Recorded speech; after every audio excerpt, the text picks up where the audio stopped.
같이 잠깐 기도하시겠습니다. 살아계셔서 역사하시는 귀하시고 자비로우신 우리 아버지 하나님, 우리에게 놀라운 생명을 주시고 진리의 말씀과 거룩한 뜻 가운데 살아갈 수 있도록 인도하시고 함께 하심을 참으로 감사드립니다. 영원한 생명을 주신 아버지 하나님, 그 놀라운 사랑과 그 은혜에 감사드리며 이 죄악 많은 세상에서 빛과 소금으로 힘있게 살아갈 수 있도록 인도하시고 도와주시옵소서. 이제 하기수양회가 얼마 남지 않고 있습니다. 금년 여름도 복음을 전하고 사람의 영혼을 건지기 위한 뜨거움으로 우리 마음을 격동시켜 주시고 하나님의 말씀과 교제 가운데 영혼을 사랑할 수 있도록 인도하여 주시옵소서. 아직 하나님의 사랑을 깨닫지 못한 우리의 사랑하는 가족들, 이웃 친지들, 그들에게 이 놀라운 생명의 말씀을 전할 수 있도록 우리에게 용기와 지혜를 더하여 주시옵소서. 오늘 거룩한 주일을 맞이하여 성도들 아름다운 발걸음 이 귀한 교회당에 했습니다. 예배하신 은혜의 말씀 들려주시고 이 말씀을 듣고 상고하는 가운데 우리를 향한 하나님의 뜻과 또 계획을 더욱 분별하며 더욱 힘있고 용기 있게 살아갈 수 있도록 도와주시옵소서. 귀하신 예수님 이름 받들어 기도드립니다. 아멘. 성경 요한복음 11장을 찾으시겠습니다.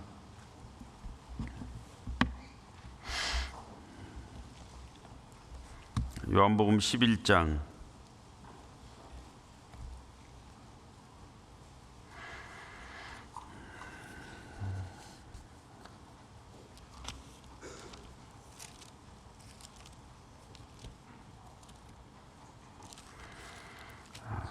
38절부터 44절까지 요한복음 11장 38절부터 44절까지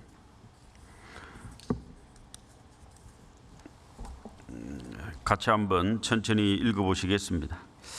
이에 예수께서 다시 속으로 통분히 여기시며 무덤에 가시니 무덤이 굴이라 돌로 막았거늘 예수께서 가라사대 돌을 옮겨 놓으라 하시니 그 죽은 자의 누이 마르다가 가로되 주여 죽은 지가 나흘이 되었음에 벌써 냄새가 나나이다. 예수께서 가라사대 내 말이 내가 믿으면 하나님의 영광을 보리라 하지 아니하였느냐 하신대 돌을 옮겨 놓으니 예수께서 눈을 들어 우러러 보시고 가라사대 아버지여 내 말을 들으신 것을 감사하나이다. 항상 내 말을 들으시는 줄을 내가 알았나이다. 그러나 이 말씀을 하옵는 것은 둘러선 무리를 위함이니 곧 아버지께서 나를 보내신 것을 저희로 믿게 하려 함이니이다. 이 말씀을 하시고 큰 소리로 나사로야 나오라 부르시니 죽은 자가 수족을 배로 동인채로 나오는데 그 얼굴은 수건에 쌓였더라. 예수께서 가라사대 풀어놓아 다니게 하라 하시니라. 오늘은 요한복음 11장에 나와 있는 나사로의 살리신 사건을 통해서 잠깐 교훈을 받아볼까 합니다. 신약 성경을 펼치면은 4개의 복음서를 우리는 만납니다. 하늘에서 계신 영원히 계신 하나님이 사람으로 이 땅에 오신 분, 그 예수님을 묘사하는 데는 한 분의 능력과 지혜로는 턱없이 부족했습니다. 그래서 4명의 기자가 펜을 들어서 자기가 보았던 또 대화를 나눴던 그 예수님, 바로 하나님인 것을 증명하기 시작했습니다. 마태는 유대인의 왕인 것을 묘사하고 싶었습니다. 그래서 아브라함과 다윗의 자손 예수 그리스도의 세계라. 마태복음 2장 1절에 보면은 유대인의 왕으로 나신 이가 어디 계시뇨? 우리가 그의 별을 보고 그에게 경배하러 왔노라. 마태는 예수님을 유대인의 왕, 유대인들이 그토록 바라던 왕으로 묘사하기를 원했습니다. 마가는 예수님을 하나님이 보내신 종, 하나님의 뜻을 이루려고 이 땅에 오신 종으로 묘사하기 원했습니다. 마가복음에는 예수님의 탄생과 비유 또 그분의 가르침이 거의 없습니다. 종은 끊임없이 일을 해야 되기 때문에 마가복음을 통해 보면은 예수님의 행동과 그분의 삶의 방식, 습관 등을 많이 바라볼 수 있습니다. 부지런하고 즉각적으로 일을 하신 예수님. 누가는 예수님을 완벽한 사람, 완전한 사람으로 묘사하기를 원했습니다. 그래서 누가복음에는 인간이 느끼는 감정, 연민, 사랑, 긍휼, 자비, 용서 이런 내용들이 굉장히 많이 나옵니다.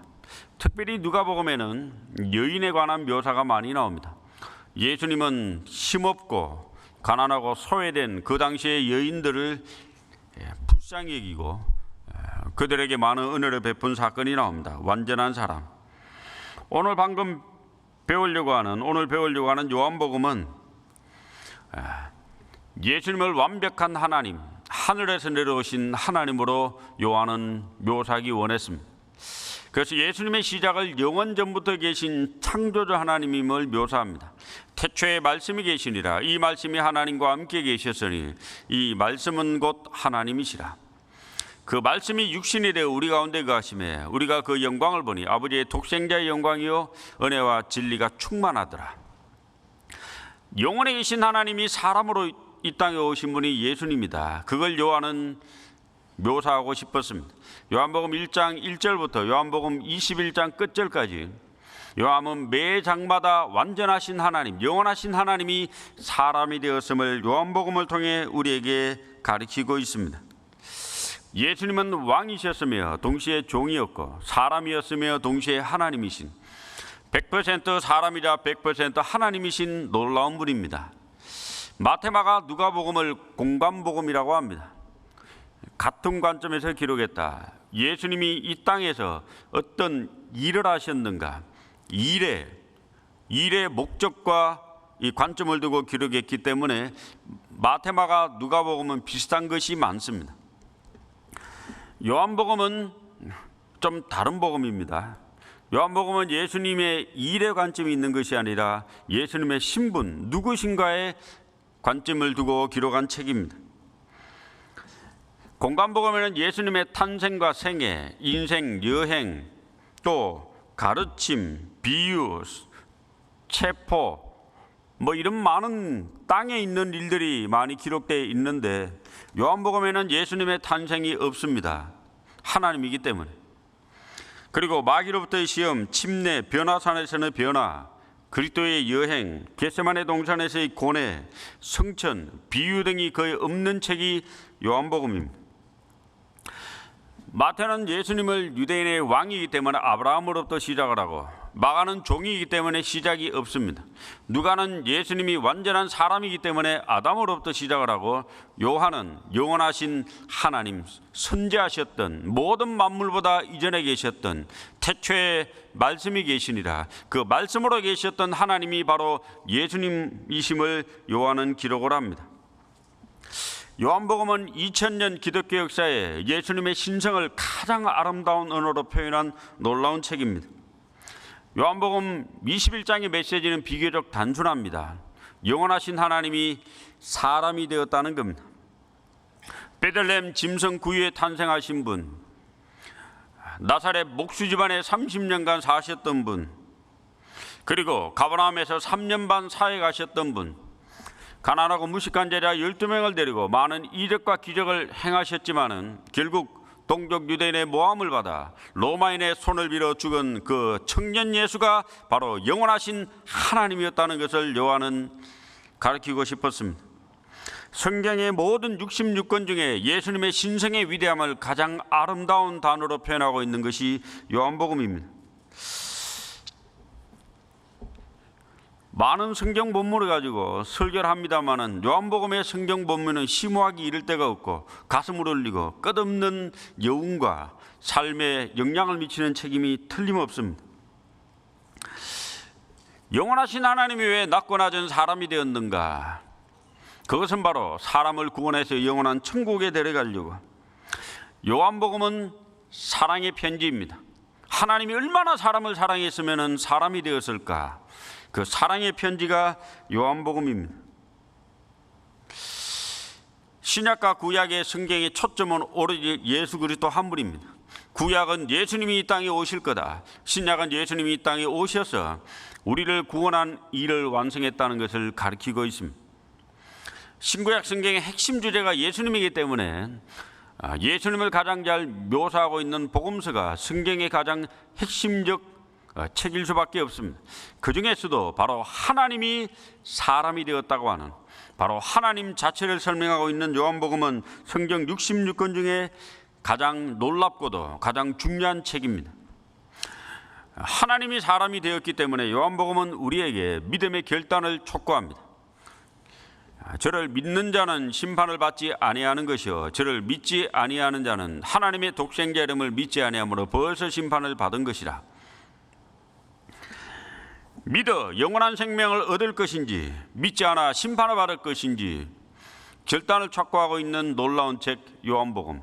때로 보면은 무시무시한 책이기도 합니다. 요한복음에는 진리라는 말씀이 한 20번 정도 나옵니다. 사랑이라는 단어가 한 40번, 믿음이라는 단어가 한 90번 이상 정도 나옵니다. 이 세 단어를 조합하면은 우리가 진리를 믿어서 주님과의 사랑의 관계에 들어가기를 원한다라고 요한복음을 표현할 수 있습니다. 오늘 이 본문은 계속 돌아와야 되기 때문에 잡아놓으시고 요한복음 20장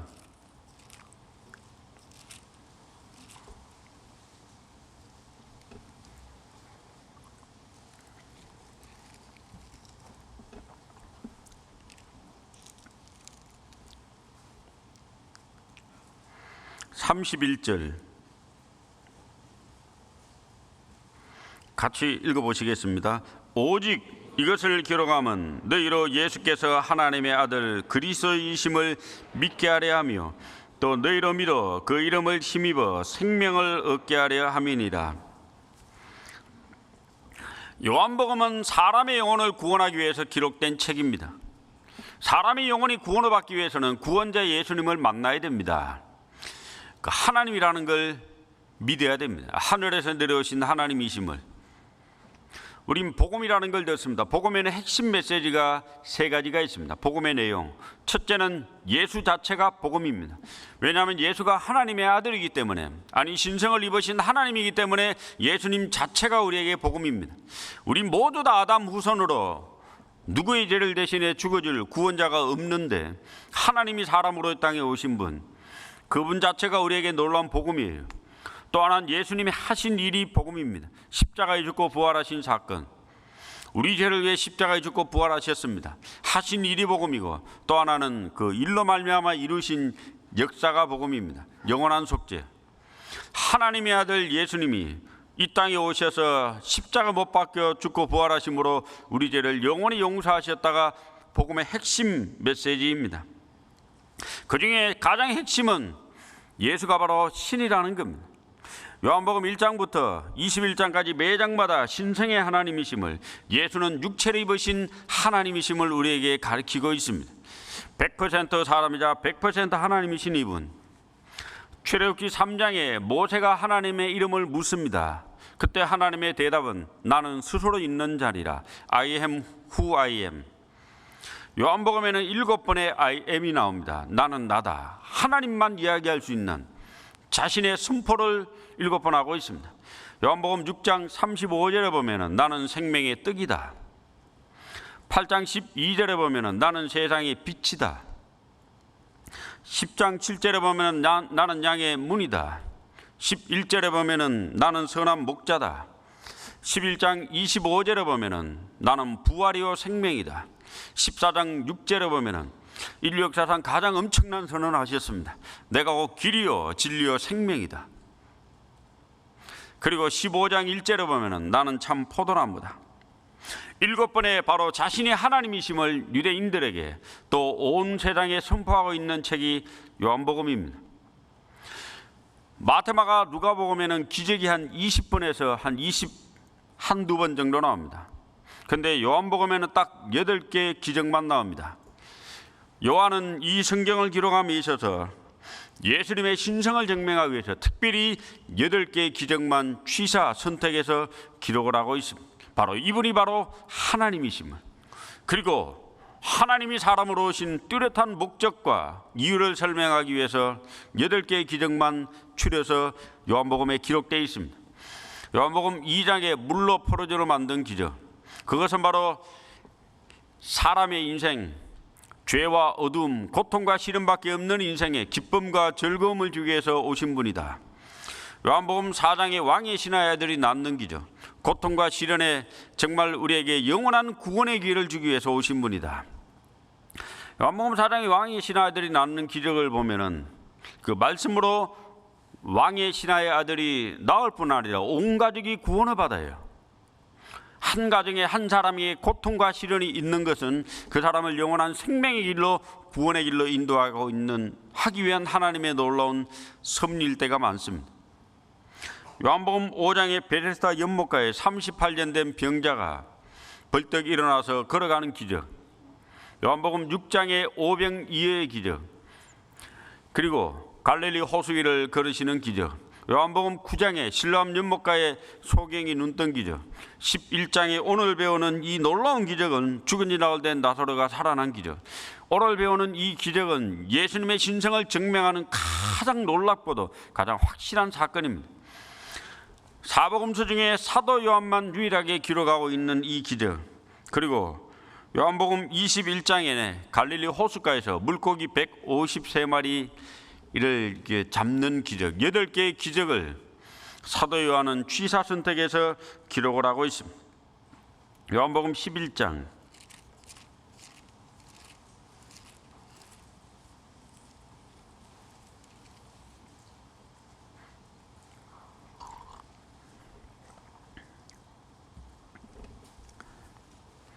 38절,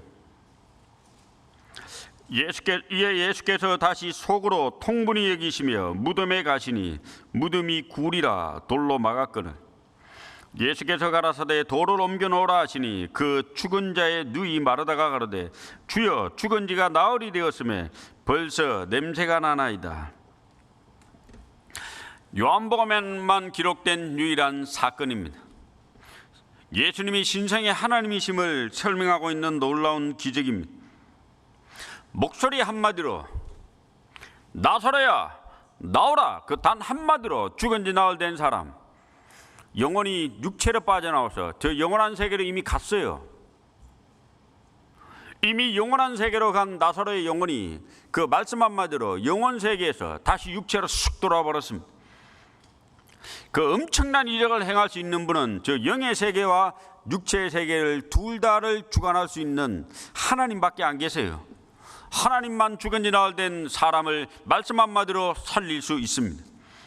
예수님은 바로 그 하나님이심을 이 놀라운 기적을 통해서 우리에게 보여주십니다. 주님이 하신 일은 주님이 신성을 입으신 하나님이심을 우리에게 가르쳐 줍니다. 요한복음 5장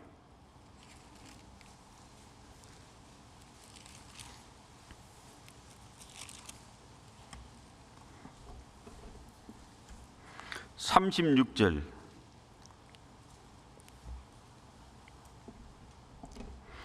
내게는 요한의 증거보다 더 큰 증거가 있으니 아버지께서 내게 주사 이루게 하시는 역사 곧 나의 하는 그 역사가 아버지께서 나를 보내신 것을 나를 위하여 증거하시는 것이요, 나의 하는 그 역사가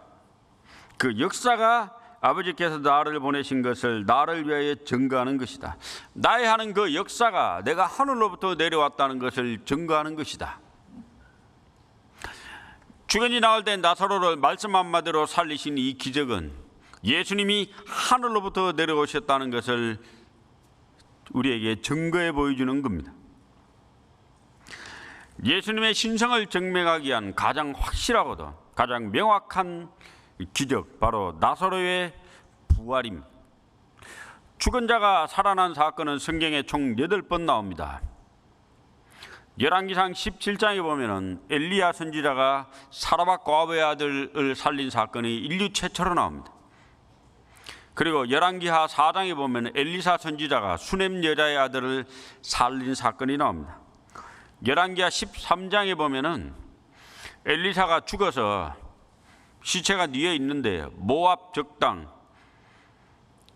적당의 시체가 엘리사의 시체에 닿자마자 살아납니다. 신약 성경을 펼치면은 예수님이 죽은 사람을 3명 살렸습니다. 회당장 야이로의 딸, 나인성 과부의 아들, 그리고 오늘 배울 죽은 지 나흘 된 나사로.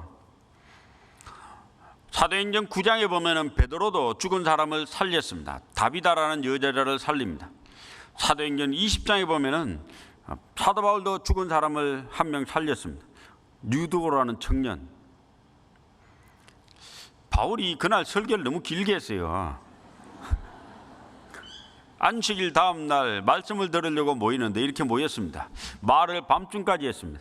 제가 지금 11시 18분인데 11시에 설교를 해가지고 오늘 밤 10시까지 설교를 했다고 합시다. 참 바울이 그렇게 한 거예요. 말을 밤중까지 계속하며 유두고다가 저 3층 창가에 걸쳐 앉아 졸음이 올까요 안 올까요? 벌써 눈 감는 분 계신데 졸음이 오죠. 졸다가 뚝 떨어져 죽어버렸어요. 졸다 죽을 수 있습니다. 자, 어쨌든 간에 졸다가 죽었는데 바울이 살렸습니다. 유두로라는 청년을 살렸습니다. 총 8명의 죽은 사람이 살아난 사건이 나옵니다. 근데 나머지 7개 죽었다 살아난 것은 죽은 직후에 살린 거예요.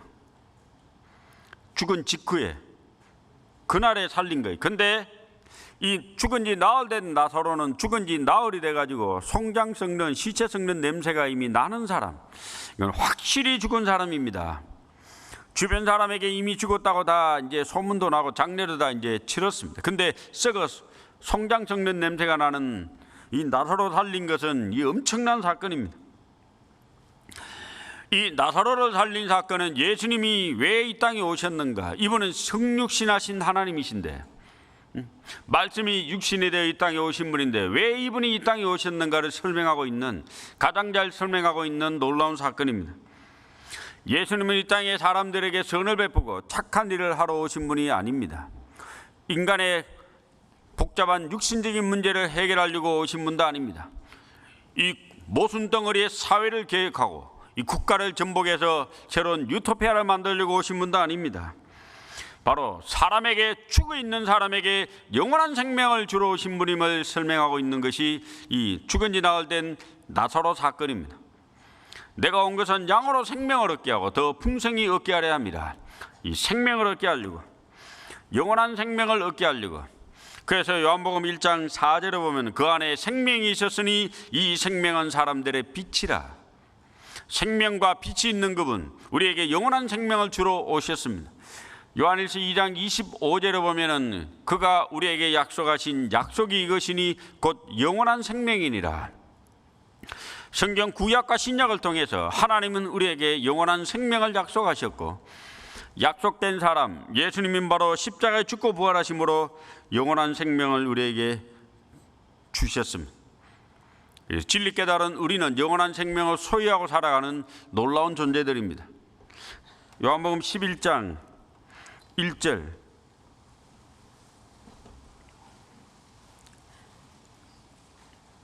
어떤 병든 자가 있으니 이는 마리아와 그 형제 마르다의 촌 베다니에 사는 나사로라. 이 마리아는 향유를 주께 붓고 머리털로 주의 발을 씻기던 자요, 병든 나사로는 그의 오라비더라. 요한복음 12장에 보면은 예수님이 돌아가시기 6일 전에, 예수님은 이번 주 금요일날 돌아가셨다면 전주 토요일 날에 마리아가 300데나리온이나 되는 향료값을 예수님 머리에 부어요. 그 마리아 오빠가 지금 나사로입니다. 이 가족과 예수님은 원래 친밀했던가 봅니다. 그래서 이 사람들에게, 예수님에게 사람들이 표현하기를 3절, 이에 그 누이들이 예수께 사람을 보내어 가로되 주여 보시옵소서, 사랑하시는 자가 병들었나이다 하니. 사랑하는 자라고 했습니다. 예수님이 사랑했던 자, 예수님과 친밀한 관계를 유지했던 가족들, 그 예수님 자신도 나사로를 친구라고 합니다. 11절. 이 말씀을 하신 후에 또 가라사대 우리 친구 나사로가 잠들었도다. 나사로를 친구라고 친밀감을 표현합니다. 사람들이 보내서 나사로가 거의 죽어가게 생겼다는 전가를 듣고 예수님은 그곳에 이틀을 더 머무십니다. 6절. 나사로가 병들었다함을 들으시고 그 계시던 곳에 이틀을 더 유하시고, 나사로가 병들어 거의 죽어간다는 소식을 듣고도 금방 가지 않으시고 이틀을 지체하셨습니다. 왜 지체하셨냐? 때를 기다리려고. 나흘이라는 시간 속에 이미 죽은지 확인이 되고 시체가 썩는 냄새까지 나도록 기다린 거예요. 부활의 확실성, 기적의 확실성을 사람들에게 보여주려고. 죽은 후 4일 뒤에 베다니에 도착을 합니다. 이 사람들이 예수님께 전가를 보낸 직후에 나사로는 죽었는가 봅니다. 그래서 예수님이 이틀을 더 유하시고 가고 오는 길을 따져가지고 도착을 해보니까 이미 죽은 지 나흘이 됐습니다. 17절. 예수께서 와서 보시니 나사로가 무덤에 있은지 이미 나흘이라. 이미 나흘이 됐습니다. 그때 마르다가 원망을 합니다. 주님이 여기 계셨더라면 우리 오라버니가 안 죽었을 텐데. 그러면서 이 대화하는 장면이 그 다음에 나옵니다. 쭉 대화하시는 것을 오늘 다 볼 수는 없고요. 35절.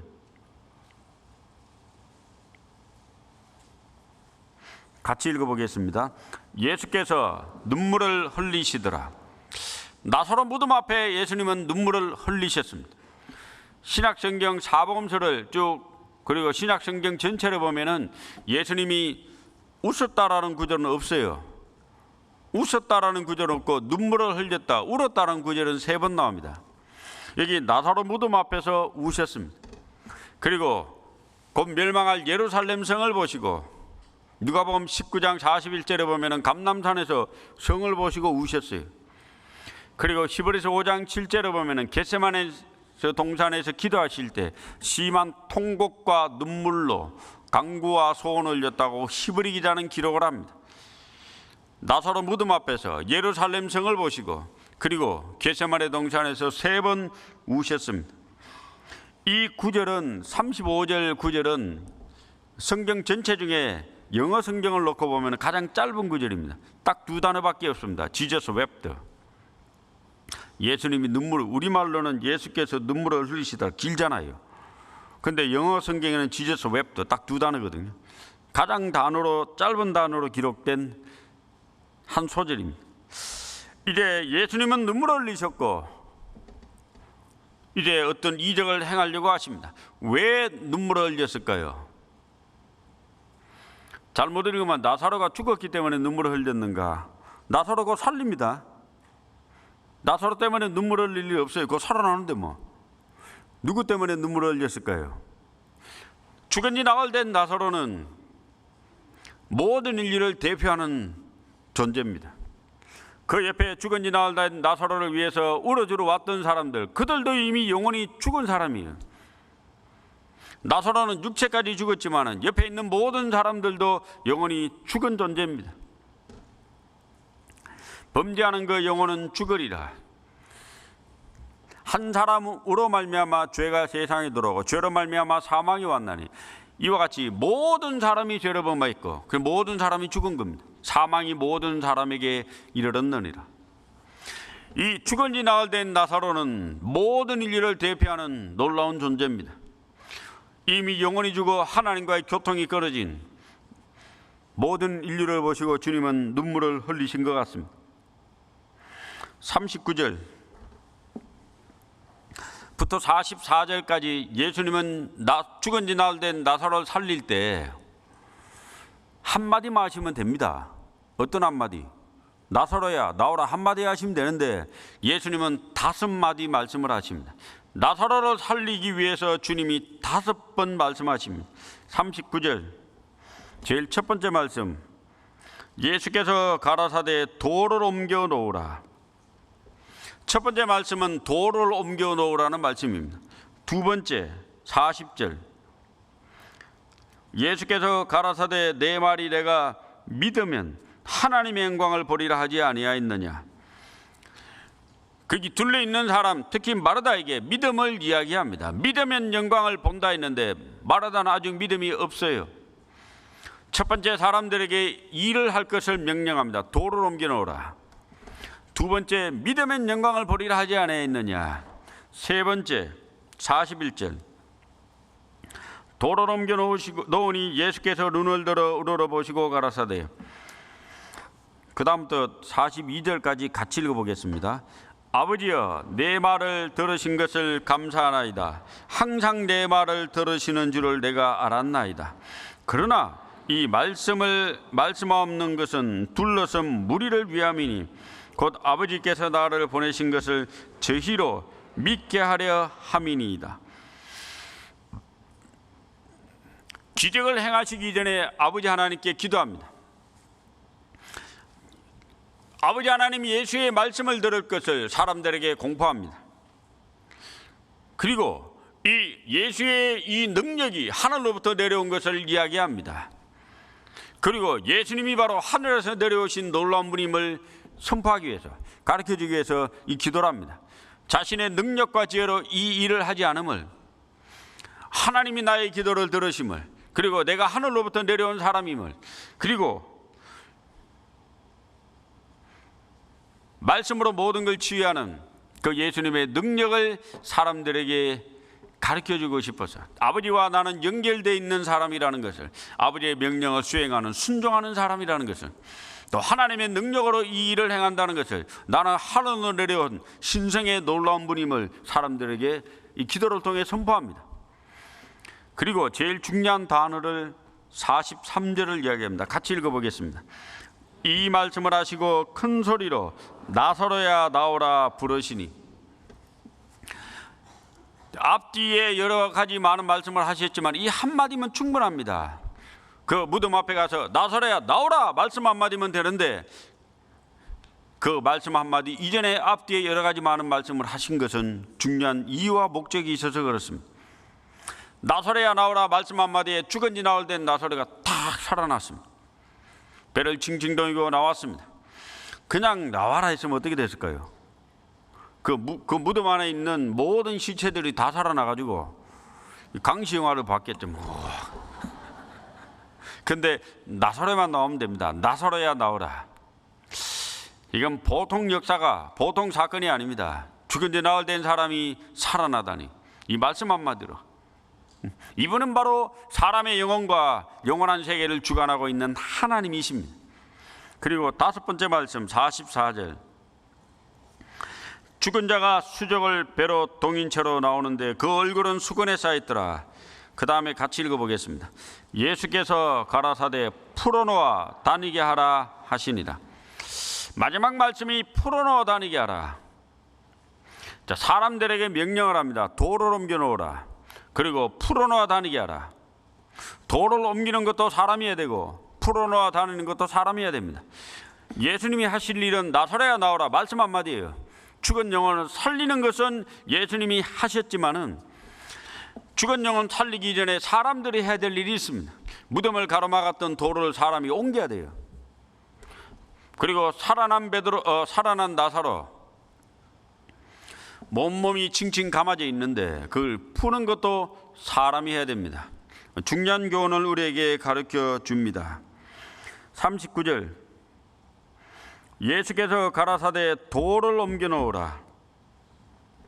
돌을 옮기는 것 주님이 직접 하실 수 있잖아요.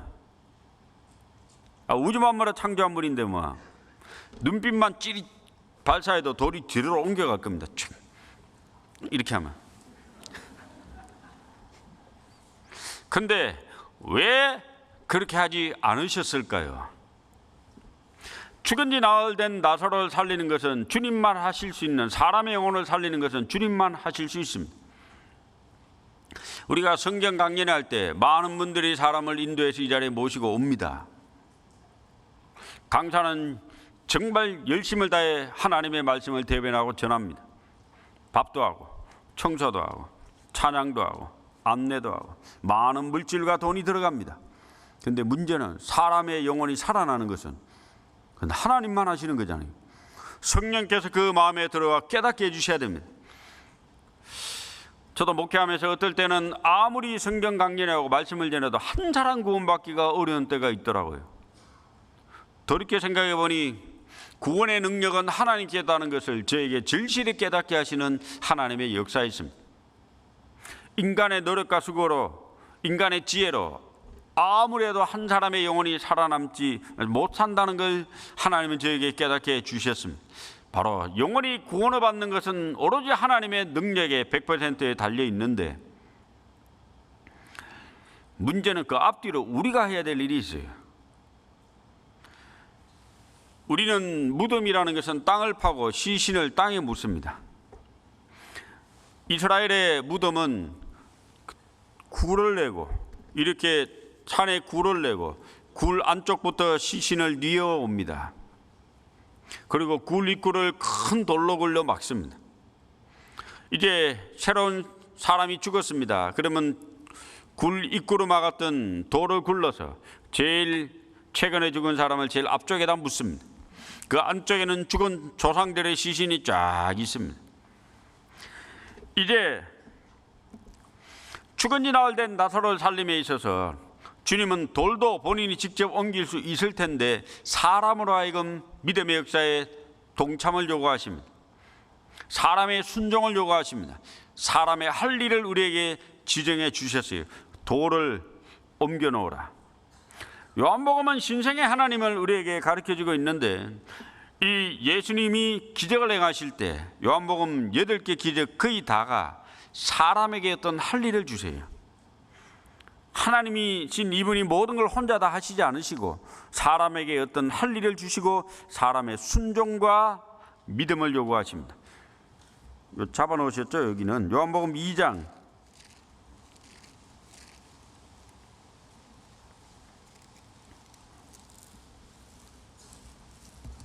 7절.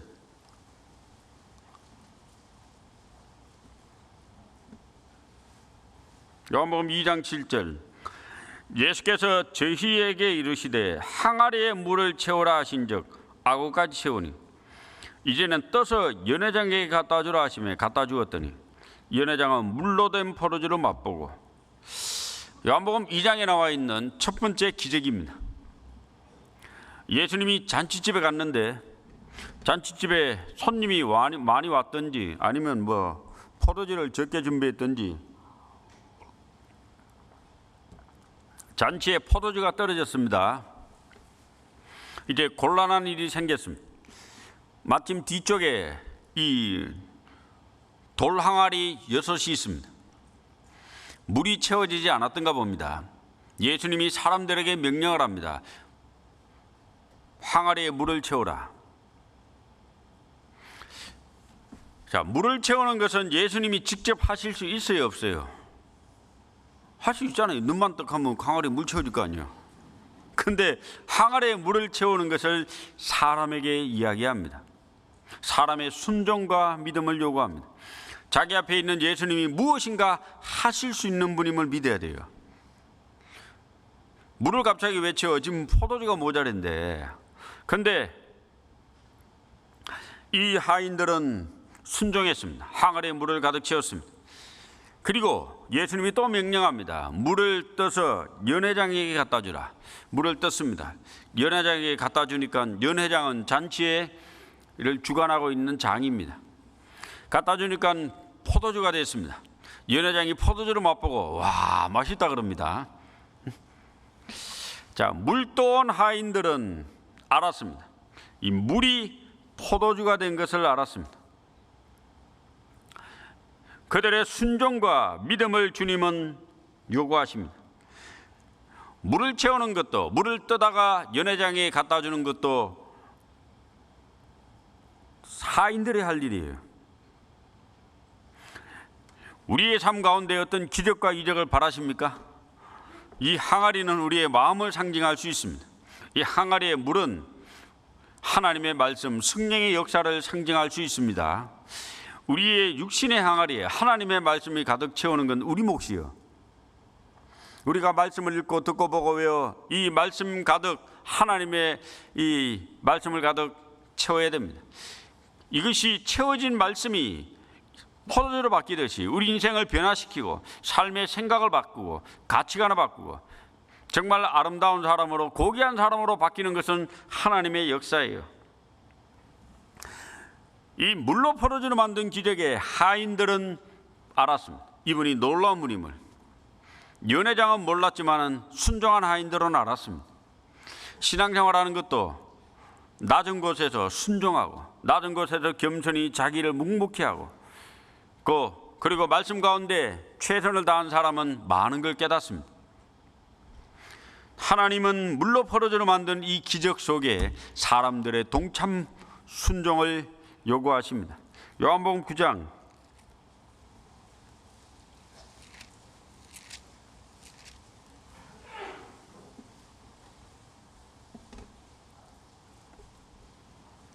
6절,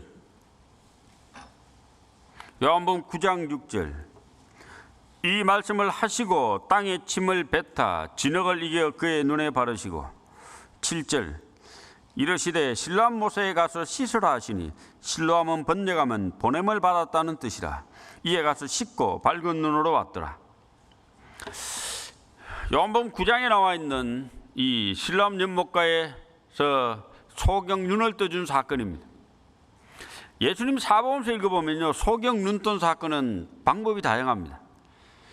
어떤 소경은 눈에다 안수해가지고 소경 눈 떠준 사건도 있고, 어떤 거는 눈에다 침을 직접 뱉어요. 약간 더럽게 하셨어요. 마가복음 8장 23절에 합니다. 눈에 침을 탁 뱉어가지고 안수해서 낫게 합니다. 왜 좀 더럽게 하셨을까? 마가복음 10장에 소경거지 바디메오는 말씀으로만 살리십니다. 말씀으로. 네 눈이 떴다. 말씀으로. 눈 뜨는 방법이 참 다양해요.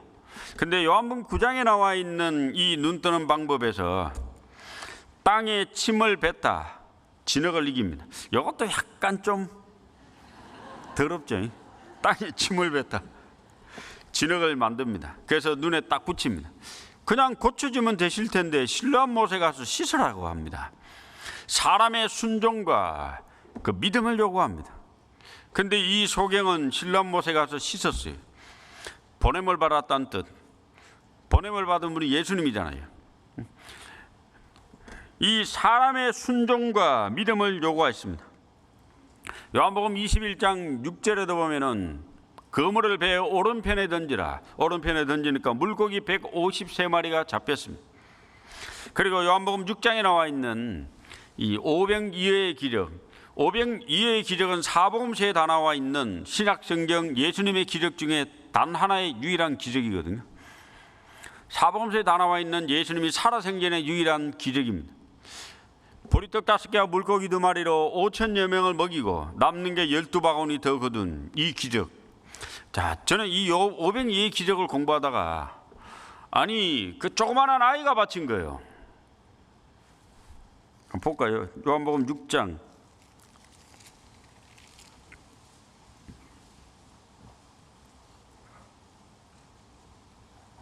9절.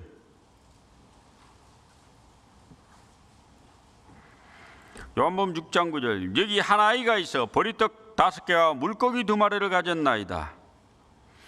어른들이 애 거 뺏어 먹으려고 지금 벼룩에 간을 빼먹지. 엄마가 아마 점심 먹으라고 준 것 같은데 애 걸 뺏어 먹으려고. 그 예수님 한술 더 떠 가져오라고 합니다. 다른 복음서 그거 갖고 와라 나한테. 우리가 애들 과자 애 너나 먹으라 그러죠. 근데 그거 갖고 오라고 했습니다. 왜 저는 이 공부하면서 왜 예수님이 아이가 바친 보리떡 5개와 물고기 2마리를 받아서 이 기적을 행했을까? 왜 5,000명이 넘는 사람에게 음식을 먹였을까? 아이가 바치지 않아도 예수님은 하나님이시기 때문에 그 5,000명이 넘는 사람에게 보리떡 5개 이런 거 없어도 엄청난 양의 음식을 먹일 수 있습니다. 80일이 넘는 이 지구상의 사람에게 지금도 매 순간 음식을 먹이시는 분인데 이게 못 먹일까요? 근데 왜 아이가 바친 보리떡 5개와 물고기 2마리를 먹였을까요? 그리고 제자들은 그걸 나눠주는 역사를 하게 합니다. 제자들은 그걸 또 나눠줍니다. 이 작은 아이, 저는 이 구절을 보면서 그렇다, 우리 모두가 작은 아이다. 구원받고 난 이후에 우리가 바치는 시간, 우리가 드리는 작은 물질, 우리가 드리는 작은 정성을 주님은 받아서 수많은 영혼을 구원하시길 원한다. 주님은 당장이라도 많은 영혼들을 건지기 원하시지만은 우리가 바친 보리떡 5개와 물고기 2마리가 있어야 다른 사람이 구원을 받습니다. 이 건물을 세우는데 하늘에서 이 건물이 뚝 떨어진 게 아니잖아요. 앉아있는 의자가 땅에 솟아오른 게 아니잖아요. 이 교회당을 마련하기 위해서 보리떡 5개와 물고기 2마리를 교회에다가 하나님께 드린 수많은 그리스도인의 희생과 헌신이 있었기 때문에 많은 영혼이 구원을 받은 겁니다. 보리떡 5개와 물고기 2마리 가지고 5,000여 명을 먹이는 뻥튀기 하는 그 엄청난 식량이 늘어나는 건 주님만 하시지만은 바치는 건 사람 몫이에요. 사람들이 자기의 자그마한 것을 주님 앞에 드렸을 때 주님은 그걸 받아서 엄청난 역사를 행합니다. 제자들은 주님의 역사에 같이 동참이 되어서 주님이 이루신 역사를 받아서 다른 사람에게 나눠주는 일을 합니다. 제자들은 이제 나눠줍니다. 우리는 주님이 다 이루신 이 놀라운 역사를, 십자가의 복음을 하나님께서 주신 우리의 능력을 받아서, 우리에게 주신 능력을 받아 사람들에게 나눠주는 일을 합니다. 주님은 이 신약시대의 역사에 많은 영혼에게 생명을 주고 사람의 영혼을 살리는 역사에 혼자 하시지 않으시고 우리를 동참시킵니다. 그래서 고린도전서 3장 9절에 우리는 하나님의 동력자들이요 너희는 하나님의 밭이요 하나님의 집이니라. 동력자, 같이 일하는 사람, 영어로 코워크, 같이 일하는 사람이다. 하나님과 함께 일하는 사람입니다. 우리의 순종과 믿음을 요구하시는, 요한복음에는 거의 기적들이 그렇게 사람의 순종을 먼저 요구하십니다. 요한복음 11장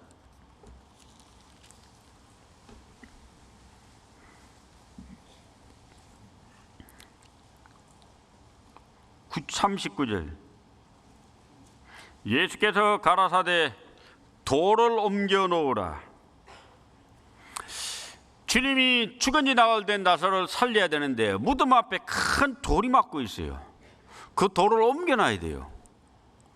그 돌을 옮기는 것은 우리 몫이에요.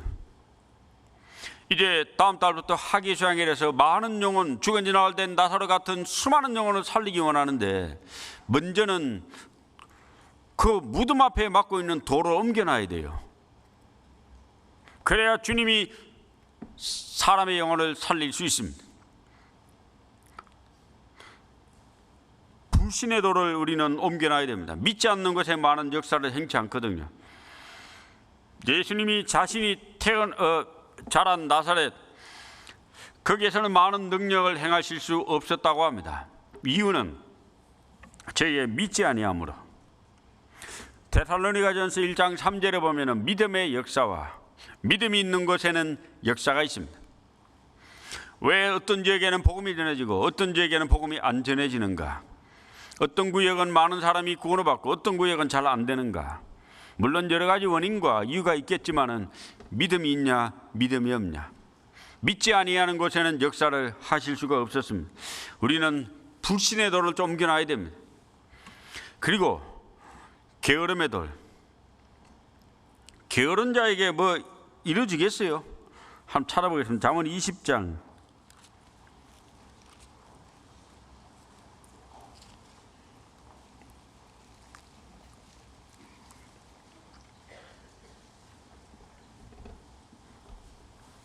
4절 같이 읽어보시겠습니다. 게으른 자는 가을에 밭 갈지 아니하나니 그러므로 거둘 때에는 구걸할지라도 얻지 못하리라.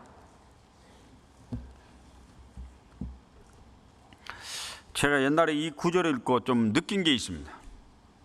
성경 강연회 할 때, 우리 전도 집회 할 때 다가오면 마음이 조급해지잖아요. 임원들은 특별히 전도할 사람이 없고 데려올 사람이 없으면, 그래서 내일이 전도 집회면 오늘 누구 찾아가서 막 닥달합니다. 덜덜 볶습니다. 꼭 가자 아마. 하도 불쌍해서 하러 와줘요. 하도 가자 그러니까. 어디 뭐 교인들 끌어모으기 운동하나 해서 이제 오는데 결과가 안 좋을 때가 많습니다. 물론 그렇게 해서도 오는 먹고 구원받는 분도 있어요.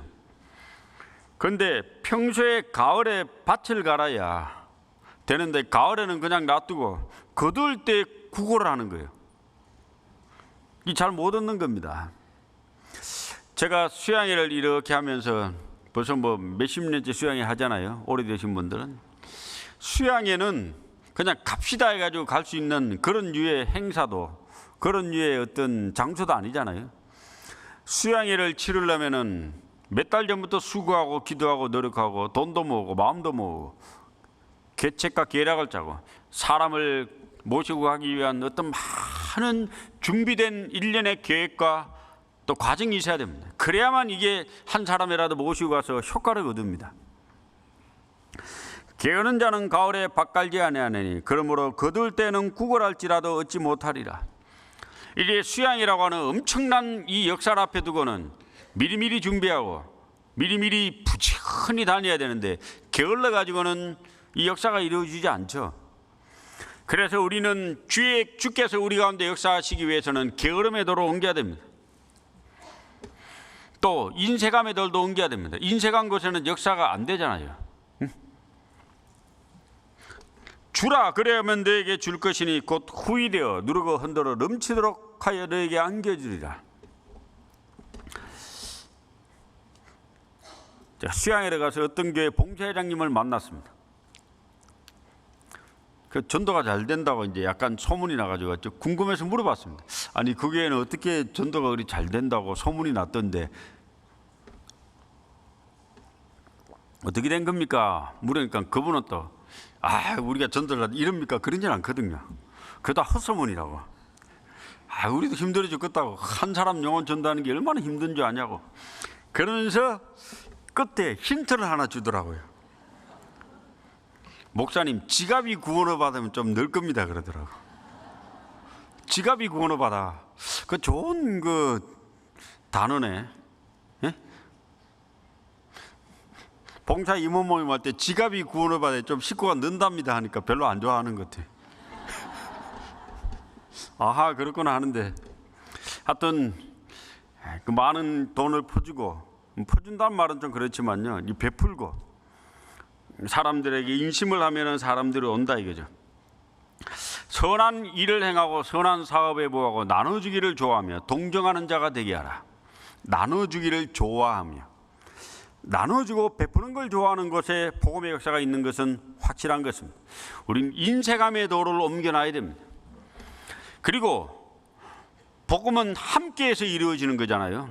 같이 해서 형제가 연합하여 동거함이 어찌 그리 선하고 아름다운 거. 그게 마지막에 영생이로라고 하는 구절이 나옵니다. 신앙생활은 혼자 해서 이루어지는 것은 없습니다. 공동체의 삶 속에 연합하고 연락하고 동거해야만, 같이 해야만 이루어집니다. 우린 공동체 안으로 들어왔고 한 사람 영혼을 건지는 것이 사람 하나가 말을 잘해서 뭐 많은 걸 퍼줘가 잘 안 되더라고요. 점점 사람 마음이 악해지는 세상에 합심 협력해야 될 일이 너무너무 많습니다.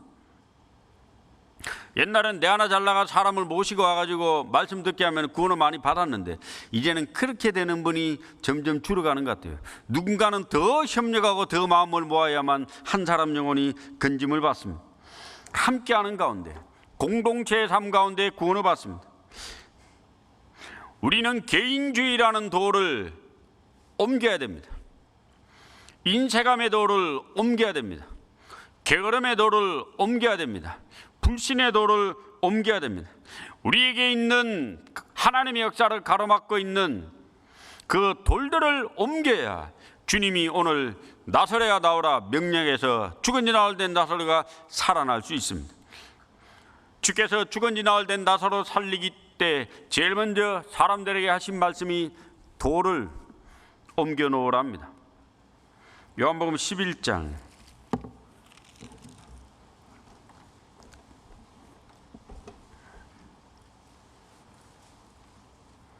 39절 예수께서 가라사대 돌을 옮겨 놓으라 하시니 그 죽은 자의 누이 마르다가 가로되 주여 죽은 지가 나흘이 되었음에 벌써 냄새가 나나이다. 마르다는 돌을 옮겨 놓아가 뭐 하시게요? 이런 말이거든요. 이미 죽은 지 나흘 됐는데 뭐 돌 옮겨 뭐 하시게요? 사람의 상식과 지혜로는 맞는 말입니다. 죽은 지 나흘 됐는데 뭐 하시게요? 썩어 송장 썩는 냄새가 나는데. 불신의 모습입니다. 그때 주님은 마르다에게 이렇게 책망을 하십니다. 이 말씀 또한 엄청 유명한 말씀입니다. 40절 같이 읽어보겠습니다. 예수께서 가라사대 내 말이 내가 믿으면 하나님의 영광을 보리라 하지 아니하였느냐 하신대. 이 구절은 굉장히 중요한 구절입니다. 뭐가 중요하면 순서가 중요한 거예요. 보통의 사람들의 생각은 보면 믿겠답니다. 이적을 보면 믿고 뭘 보면 믿겠다는 게 사람들의 모든 일반적 상식이에요. 그런데 주님은 믿으면 보는 거예요. 이 거꾸로잖아요. 믿으면은 본다고 했습니다. 성경을 읽다 보면은 사람들은 보면 믿겠다고 하고 주님은 믿으면 본다고 했습니다. 창세기 18장에 보면은 사라 89세 때 천사가 나타나서 내년 이맘때 너에게 아들이 있을 거다. 사라가 속으로 웃습니다. 에이, 내가 늙었는데 우리 영감도 다 늙었는데 무슨 애가 나온다고. 천사가 야, 네 속으로 웃었다 그랬습니다. 민수기 11장에 보면은 이스라엘 백성들이 하나님 앞에 원망을 합니다. 우리가 애굽에 있을 때 파와 부추와 외와 마늘과 이런 거 많이 먹었는데 이 광야에 오니까 이 만나밖에 없네. 응? 이 만나밖에 없어서 싫다는 거예요. 고기도 좀 먹여달라는 겁니다. 이스라엘 백성들이 하나님을 향해 원망하니까 하나님이 모세에게 이야기합니다. 모세야, 내가 이 백성들이 나를 향하여 원망하는 원망을 내가 들었노라. 내가 이 백성에게 1개월 동안 코에 냄새가 나도록 고기를 넣어서 먹게 하리라. 코에 냄새가 나도록. 모세가 들어보니 단체 이해가 안 되거든요. 백성이 200만 명 가까이 되는데 이 200만 명에게 1개월간 고기를 주어 먹게 하겠다고요? 그 모세가 하나님께 다시 묻습니다. 하나님, 야, 바다의 물고기를 다 모은들 이걸 먹이겠습니까? 양과 소를 잡은들 이걸 다 먹이겠습니까? 1개월간이라고요? 그때 하나님이 모세야! 봅시다. 모세한테 소리 지른 거. 민수기 11장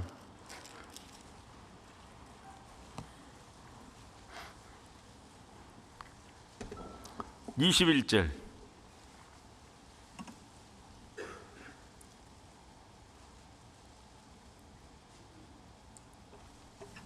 민수기 11장 21절. 모세가 가로되 나와 함께 있는 이 백성의 보행자가 60만 명이온데 주의 말씀이 1개월간 고기를 주어 먹게 하겠다 하시오니 그들을 위하여 양떼와 소떼를 잡은들 조카오며 바다의 모든 고기를 모은들 조카오리까. 이 모세가 반문하잖아요. 야, 하나님, 이게 도대체 이게 어떻게 먹일 겁니까? 1개월간. 그때 이제 하나님 23절 얘기합니다. 23절 같이 읽어보겠습니다. 여호와께서 모세에게 이르시되 여호와의 손이 짧아졌느냐 내가 이제 내 말이 내게 응하는 여부를 보리라. 성경을 읽다 보면 아무리 위대한 위인들도 불신의 모습이 많습니다. 그 예수님의 수제자 베드로는 딱 2번 울기 전에 예수님을 3번 부인했습니다. 그리고 갈라디아서 2장에도 보면은 이방인과 외식했다고 나옵니다. 베드로도. 수제자 베드로도 실수를 여러 번 한 것 같아요. 우리는 다 연약한 인생, 나약한 인생.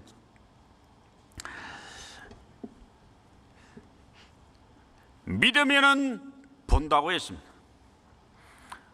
우리에게 얼마나 하나님을 진실히 의뢰하는 믿음이 있는가. 네가 믿으면은 보리라. 이사야 7장에 보면은 유명한 구절이 하나 있습니다. 이사야 7장을 보겠습니다. 이사야 7장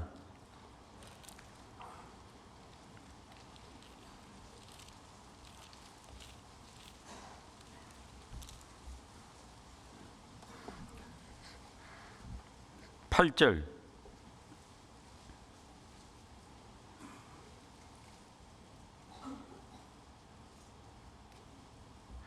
대저 아람의 머리는 다메섹이요 다메섹의 머리는 르신이며 에브라임의 머리는 사마리아요 사마리아의 머리는 르말라의 아들이라도 65년 내에 에브라임이 패하여 다시는 나라를 이루지 못하리라. 그 다음에 이제 유명한 구절이 있는데 같이 한번 읽어보겠습니다. 만일 너희가 믿지 아니하면 정령이 굳게 서지 못하리라 하셨다 할지니라. 너희가 믿지 아니하면 정령이 굳게 서지 못하리라. 믿으면 어떻게 돼요? 믿으면 굳게 서죠. 주의 영광을 바라보고 주의 역사가 나타나고 주님이 우리 가운데 강력히 역사해야 되는데 방해하는 것이 있습니다. 바로 불신입니다. 나사로 무덤 앞에 주님이 가셔서 어떤 역사를 행하려고 합니다. 이제 3년 반의 사역이 거의 끝나갈 점입니다. 많은 능력과 기적을 3년 반 동안 유대 땅에 다니시면서 행하신 주님이 이제 나사로 무덤 앞에 서 있습니다. 마르다도 주님이 행하시는 걸 많이 봤습니다. 보리떡 5개와 물고기 2마리로 5,000여 명을 먹이는 사건, 갈릴리 호수 위를 걸어온 사건, 소경 눈 뜨고 귀머거리 귀 열고 안전뱅이를 벌떡 일으키고 수많은 이적을 마르다도 듣고 보고 알았지만 역시 마르다도 불신의 모습을 갖고 있습니다. 주여, 죽은 지 나흘이 되었는데 무슨 냄새가 나는데 돌을 왜 옮겨놓으라고 합니까? 하나님의 역사를 막고 있는 것은 우리의 불신입니다. 이제 우리는 외쳐야 됩니다. 보면 믿겠다가 아니고 믿으면 버리라고 하는. 다시 요한복음 11장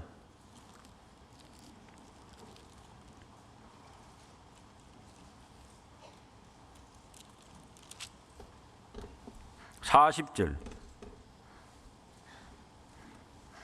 예수께서 가라사대 내 말이 내가 믿으면 하나님의 영광을 보리라 하지 아니하였느냐 하신대.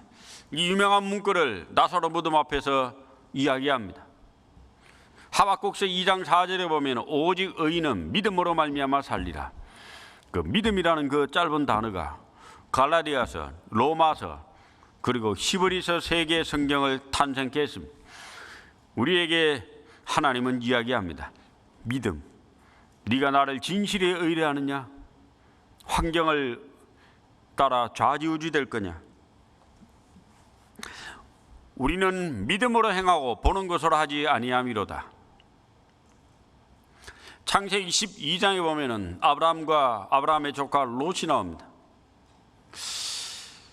아브라함의 행동 양식에 특별한 특징이 있습니다. 아브라함은 창세기 12장부터 창세기 22장까지 아브라함 믿음이 쭉 나오는 아브라함의 행적이 나오는데 그 믿음의 그 행적의 놀라운 특징은 단 하나의 단어로 요구할 수 있습니다. 창세기 12장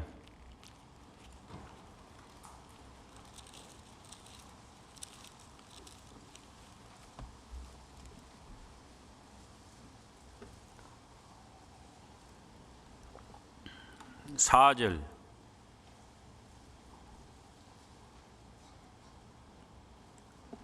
제가 읽겠습니다. 이에 아브라함이 여호와의 말씀을 쫓아갔고, 아브라함의 행동은 단 한 단어로 표현할 수 있습니다. 여호와의 말씀을 쫓아갔고, 그 평생에 여호와의 말씀을 쫓아갔고, 이게 믿음의 조상인 겁니다. 히브리서 11장 8절에 믿음으로 아브라함은 부르심을 받았을 때 장래 순종하여 갈 바를 알지 못하고 나아갔으며 이렇게 나오거든요. 믿음이라는 것은 하나님의 말씀을 쫓아가는 겁니다. 롯은 13장 10절. 이에 롯이 눈을 들어, 창세기 13장 10절. 이에 롯이 눈을 들어 요단들을 바라본 적. 11절. 그러므로 롯이 요단 온들을 택하고. 롯은 말씀을 쫓아갔습니까? 눈을 보는 걸 쫓아갔습니까? 롯은 눈을 들어 바라본 적. 바라보는 걸 쫓아 산 사람이고 아브라함은 말씀을 쫓아 산 사람입니다. 이 아브라함은 믿음의 조상이 되고 롯은 눈을 들어 바라봐서 구원을 받았지만은 하나님 앞에 버려진 그리스도인의 어떤 모습으로 나옵니다. 말씀을 쫓아 산 사람은 믿음의 조상이 되고 가나안을 유업으로 받았지만 눈을 쫓아 먹고 살려고 비옥한 땅 소돔과 고모라 땅에 들어갔던 이 아브라함의 조카로서는 모든 걸 다 잃어버리고 비참한 인생으로 바뀌었습니다. 소알 땅에 들어가서 자기 두 딸과 관계를 해서 모압과 암몬족 속의 조상이 됩니다. 아브라함은 여호와의 말씀을 쫓아갔고 롯은 눈을 들어 요단들을 바라봤습니다. 믿음으로 행하고 보는 것으로 하지 아니함이로다. 마르다의 눈에는 죽은 지 나흘 된 나사로가 어찌 살겠어요? 요한복음 11장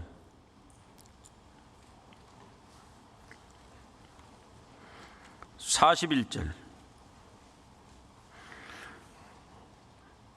41절 본문 돌을 옮겨놓으니 이제 돌이 옮겨졌습니다. 무덤 입구에 주님이 서 계십니다. 많은 사람들이 예수님이 어떤 일을 하실까 기다리고 있습니다. 그리고 그 일을 하셔야만 되는데 일부터 하신 것이 아니라 큰 소리로 기도부터 하십니다. 예수께서 눈을 들어 우러러 보시고 가라사대. 자, 예수님이 일부터 하신 게 아니고 둘러서 있는 많은 사람들에게 어떤 것을 가르쳐 주기 위해서 기도부터 하십니다. 기도를 같이 읽어보겠습니다. 가라사대부터. 아버지여, 내 말을 들으신 것을 감사하나이다. 항상 내 말을 들으시는 줄을 내가 알았나이다. 그러나 이 말씀을 하옵는 것은 둘러선 무리를 위함이니 곧 아버지께서 나를 보내신 것을 저희로 믿게 하려 함이니이다. 이제 돌이 옮겨지고 무덤 입구에 선 주님은 당장 어떤 일을 하신 것이 아니라 하늘을 향해 기도를 합니다. 하나님 아버지께서 이 예수님의 말씀을 들으실 것을 이야기합니다. 그리고 하나님과 예수님이 연결되어 있다는 것을 이야기합니다. 요한복음 10장 30절에 보면은 나와 아버지는 하나이니라. 그리고 이 기적이 하늘로부터 내려온 엄청난 능력임을, 그리고 이 기적을 통해 예수님의 신성을 그 옆에 있는 사람에게 가르쳐 주기를 원하셨습니다. 하늘의 하나님임을.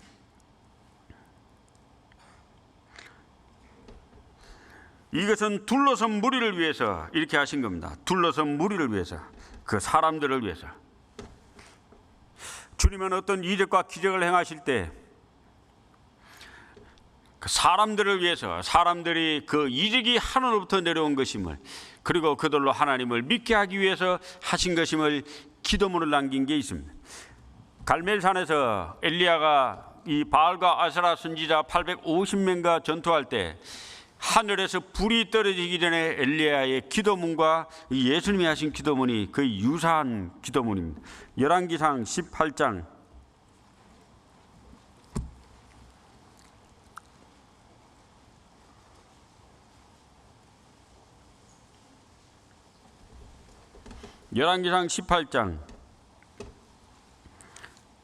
36절 37절을 같이 읽어보겠습니다. 저녁 소제 드릴 때에 이르러 선지자 엘리야가 나아가서 말하되 아브라함과 이삭과 이스라엘의 하나님 여호와여, 주께서 이스라엘 중에서 하나님이 되심과 내가 주의 종이 됨과 내가 주의 말씀대로 이 모든 일을 행하는 것을 오늘날 알게 하옵소서. 여호와여, 내게 응답하옵소서. 내게 응답하옵소서.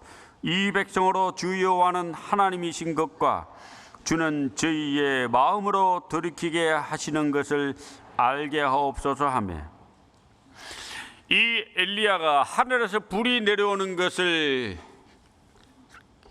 당장 불이 내려라고 기도한 게 아니고, 이 기도문을 통해서 이 역사가 하늘로부터 내려온 것임을 사람들에게 이야기합니다.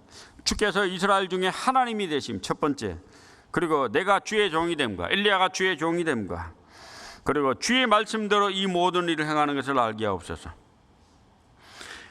그들로 하여금 이 불이 하늘로부터 내려온 하나님의 역사임을, 하나님은 지금도 살아계심을, 그리고 그들의 마음을 하나님께로 돌이켜야 됨을 이 기도문을 통해 우리에게 가르치고 있습니다.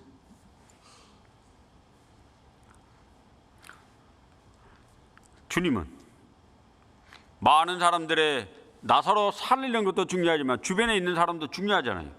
이들로 하여금 뭔가 깨닫고 알게 하기 위해서 하나님부터 내려오는 능력임을, 그리고 예수님 자신이 신성의 하나님이심을 그들에게 가르쳐줄 필요가 있었습니다. 그래서 무리를 위한 주님의 간절한 기도가 세 번째 말씀입니다. 요한복음 11장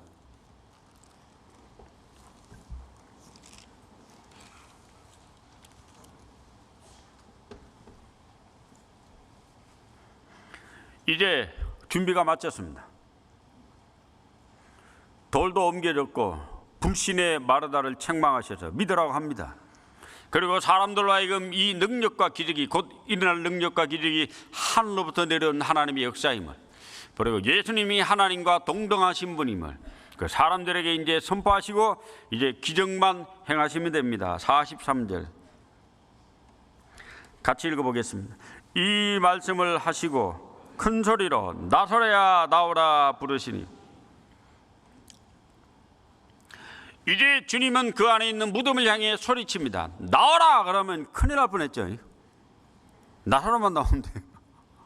나사로야 나와라! 야, 이 말씀 한마디로 영원한 세계가 있던 나사로 영혼이 그 영혼 세계에서 물질 세계로 내려와서 그 무덤에 샥 들어가서 나사로 시체로서 영혼이 샥 들어가 버렸습니다. 이것은 하나님만 하실 수 있는 놀라운 능력이에요. 나사로 무덤 앞에 서 계신 육신을 입으신 이 예수는 하나님 그 자체였습니다. 창조주 그 자체였습니다. 사람의 영혼을 심판하는 심판주 그 자체입니다. 놀라우신 분이 영혼 세계에 계셨던 그 영원하신 하나님이 인간 세계의 무덤 앞에 서 계신 거예요. 이것은 예수님의 신성을 드러냄과 동시에 죽은 영혼을 살리는데 그 어떤 이 방법 외에 그 어떤 방법부터 쓰지 않은 거예요. 단 하나의 방법만 썼습니다. 말씀, 나사로야 나오라. 우리를 살리실 때, 우리를 구원받게 하실 때, 우리에게 영원한 생명을 주실 때 사람에게 사람의 기도와 정성, 사람의 돈, 사람의 어떤 눈물, 콧물이 아니라 바로 하나님 말씀 한마디로 우리를 영원한 생명을 주셔서 천국으로 데려갈 것을 보여주십니다. 죽은 자들이 하나님의 아들의 음성을 들을 때가 오나니 곧 이때라. 듣는 자는 살아나리라. 들어서 살았잖아요. 나사로에게 나사로야 나오라. 말씀 한마디로 나사로가 살아난 거예요. 무덤 속에 있는 자가 다 그의 음성을 들을 때가 오나니 곧 이때라. 요한복음 5장을 보겠습니다.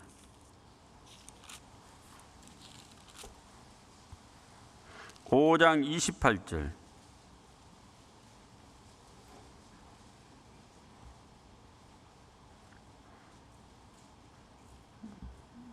같이 읽어보겠습니다. 이를 기히히 여기지 말라.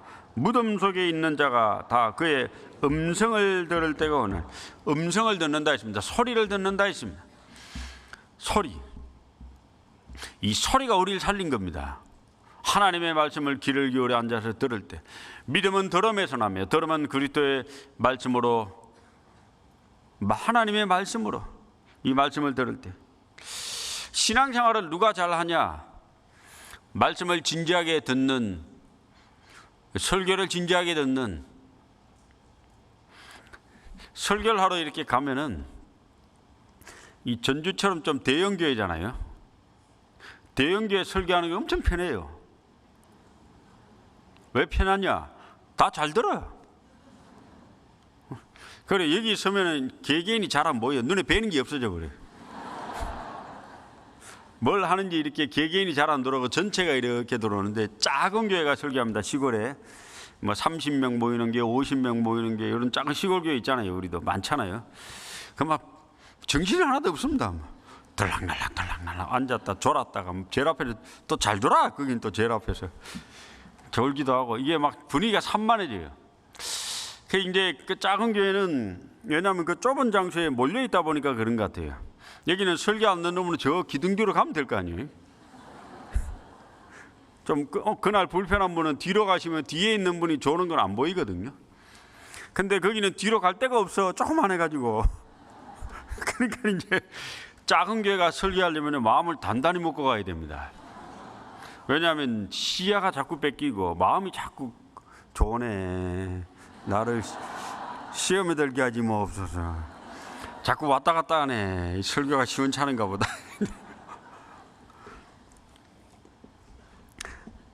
자, 어쨌든 간에 이 교회의 신앙, 교회의 역사, 이것은 바로 말씀을 얼마나 잘 경청하느냐에 따라 달려 있습니다. 여기 나서라야 나오라, 놀라운 역사를 주님은 이루셨습니다. 자, 이 죽은지 나흘 된 나사로를 살리는 예수님은 이제 만천하에 공포합니다. 바로 그 자신이 사망과 음부의 열쇠를 가진 분임을, 생명과 죽음의 열쇠를 가진 분임을, 영원한 심판의 열쇠를 가진 분임을, 그 열쇠를 가진 분임을 만천하에 공포하고 있는 놀라운 사건입니다. 요한계시록 1장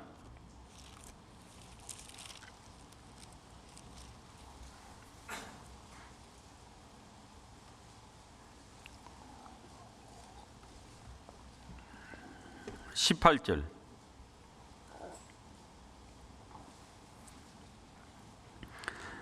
같이 읽어보시겠습니다. 곧 산자라, 내가 전에 죽었었노라.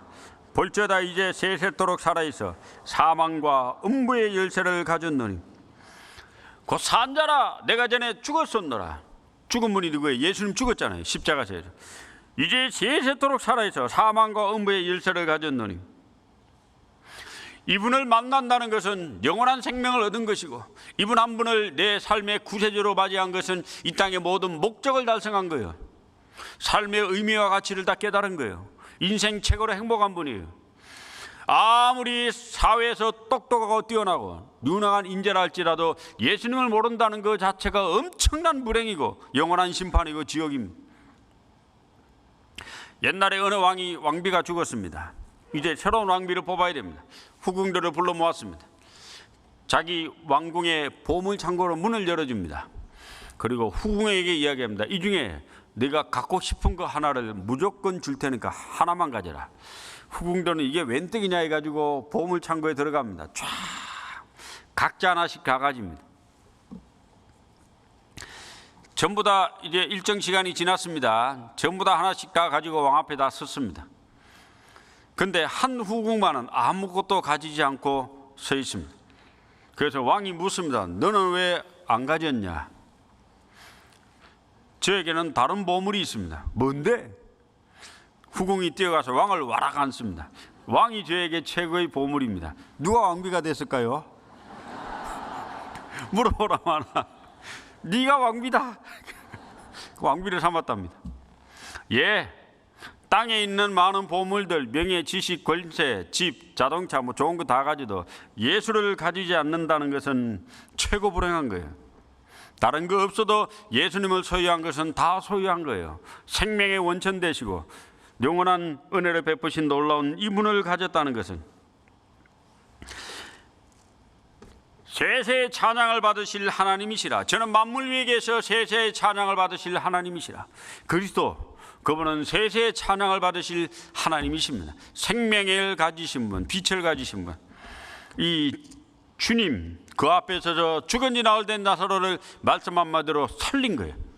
이 엄청난 일을 사람들이 봤습니다. 요한복음 11장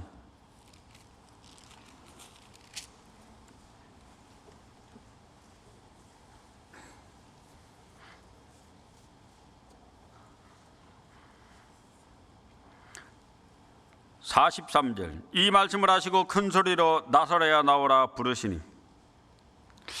주님이 베다니에 방문하시기 이전에는 베다니는 나사로 죽음이라는 사망이 그 땅을 지배했습니다. 이제 주님이 그 베다니 땅을 방문하니까 생명이 돌아왔습니다. 주님이 우리 각 사람 마음에 방문할 때 우리는 영원한 죽음이 물러가고 영원한 생명이 돌아왔습니다. 왜 예수님이 오심으로 역사의 전과 후가 나뉘었는가? 예수님 전을 기원전, 예수님 이후를 기원후라고 합니다. 하늘의 하나님이 사람으로 이 땅에 오신 그분, 이 땅에 생명을 주러 오셨습니다. 빛을 주러 오셨습니다. 사랑을 주러 오셨습니다. 은혜를 주러 오셨습니다. 영원한 안식을 주러 오셨습니다. 예수님 이전 구약 시대는 생명도 빛도 사랑도 은혜도 즐거움도 아무것도 없는 암흑 시대입니다. 거기에는 영원한 안식과 영원한 죄사함이 없잖아요. 구약시대 사람은 그야말로 어두움의 세계인 거예요. 주님이 아직 이 땅에 오기 전에 BC의 시대는 어둠의 시대예요. 마치 베다니에 주님이 방문하시기 전에 나사로의 죽음이 엄습해 있던 것처럼 이제 주님이 베다니에 방문하면서 생명이 돌아왔습니다. 2000년 전에 하나님이 이 땅에 육신을 입고 이 땅에 오심으로 이 어둠의 세상에 빛이 왔고 생명이 왔고 사랑이 왔고 은혜가 왔습니다. 우리는 그 생명을 받은 거예요. 베드로, 주님이 베드로를 방문하기 전에는 베드로는 갈릴리 바닷가에서 물고기 잡던 어부예요. 시몬. 주님이 방문하니까 사도가 됐습니다. 위대한 사도, 베드로 사도로 이름도 바뀌고 영원한 운명이 바뀐 놀라운 인물이 됐습니다. 사도 바울도 예수를 죽인 데 앞장섰던 유대교의 열심이었던 사울이었습니다. 주님이 다메섹 도상에서 그를 방문하니까 그가 진리를 깨닫고 영원한 생명을 얻고 위대한 사도 바울이 됐습니다. 양치기 목동이던 베들레헴의 양치기 목동이던 다윗 2세의 8번째 아들, 양을 치다가 목자로의 삶을 살다 죽어야 될 텐데 이스라엘의 위대한 왕이 됐습니다. 주님이 방문해서 그 마음을 변화시키고 새로운 생명과 은혜를 베푸셔가지고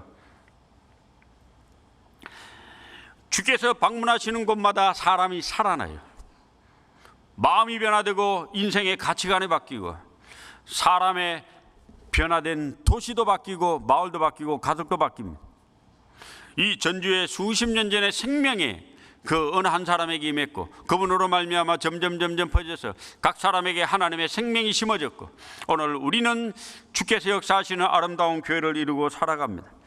죽은 사람이 살아나고 새로운 역사를 맛보는 이 놀라운 기적을 우리는 오늘도 맛보고 살아갑니다. 나사로만 살아나서 변화된 것이 아니라 우리가 죽은 나사로였잖아요. 우리도 변화됐고 우리도 새로운 삶을 살고 있습니다. 이제 우리는 더 많은 죽은 나사로를 살리려고 합니다. 주의 말씀으로 도를 옮겨 놓으라. 44절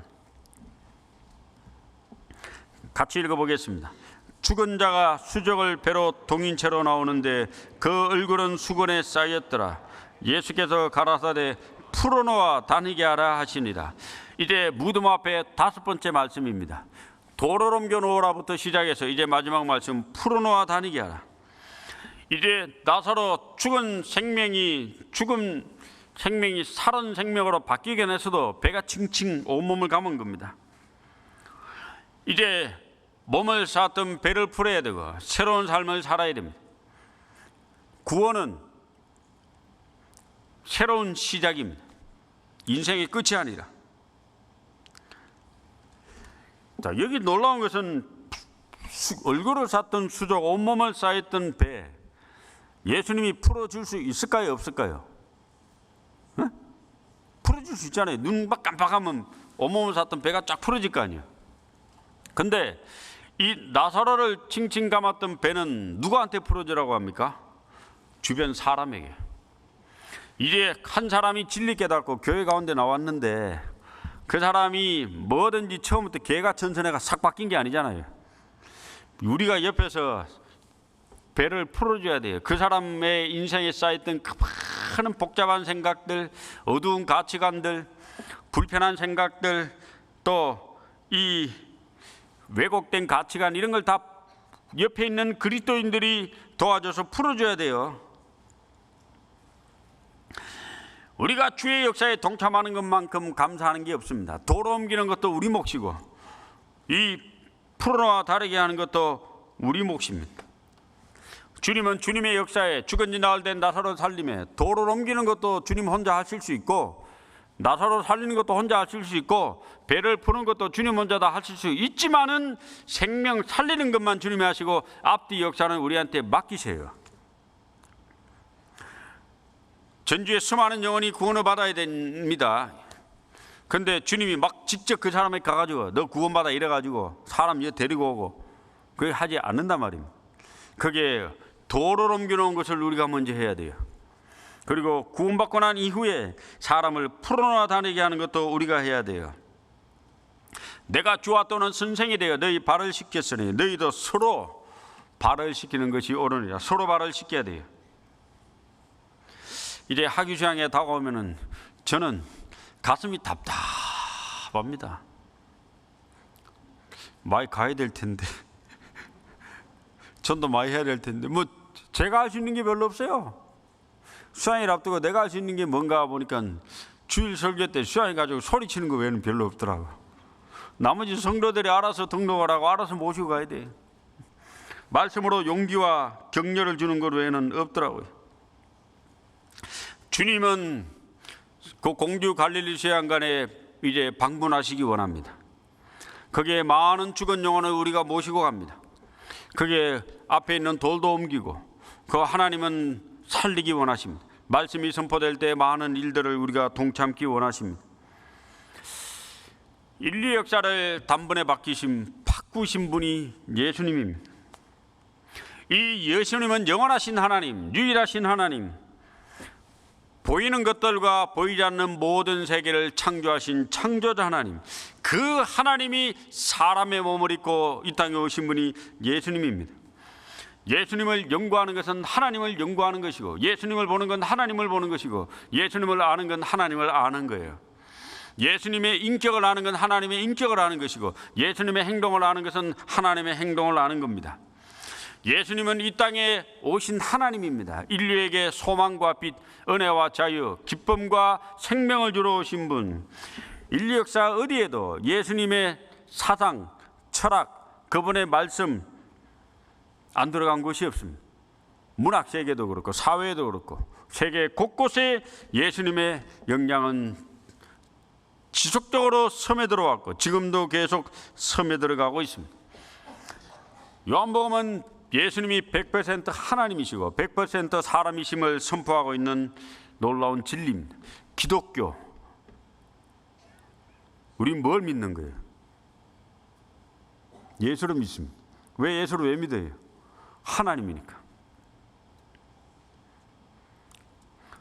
이 예수가 하나님이기 때문에 우리는 이 성경을 믿습니다. 성경은 예수님 한 분을 쫙 증거하고 그분의 신성과 역사를 우리에게 가르쳐주고 있는 놀라운 책입니다.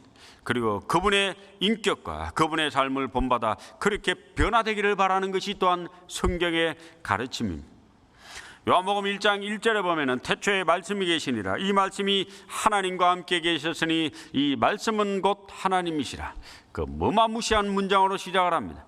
이 예수님이 영원전부터 계셨던 하나님, 말씀으로 세상을 창조하셨던 하나님, 우주 만물의 유일한 하나님임을 선포함으로 시작을 하고, 그 요한복음 제일 결론에 도달하는 것은 토마의 고백입니다. 요한복음 20장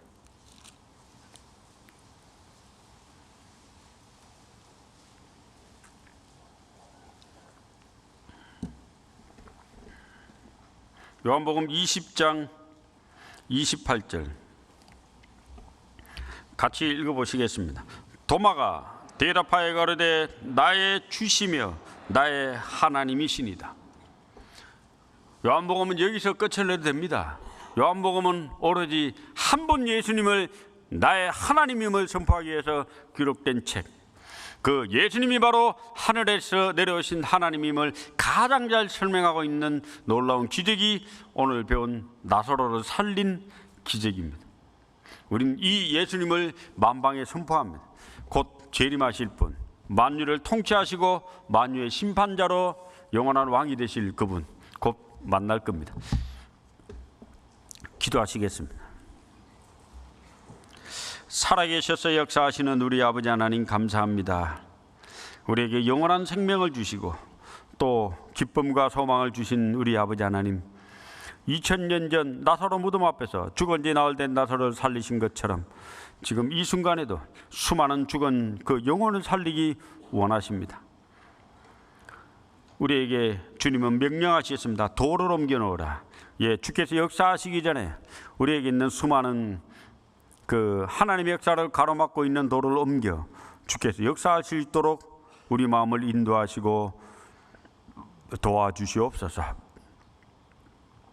이곳 전주에 이렇게 주의 몸된 교회를 세우셨사오매 주님, 귀중한 영혼들 많이 하나님의 말씀 통해 구원받아 신앙생활할 수 있도록 인도하심을 감사드립니다. 더욱 열정에 다해 복음을 전하고 주님이 강력하게 역사하는 교회로 더욱 진보하고 성장할 수 있도록 축복과 은혜 더하여 주시옵소서. 귀하신 예수님 이름 받들어 기도드립니다. 아멘. 찬송가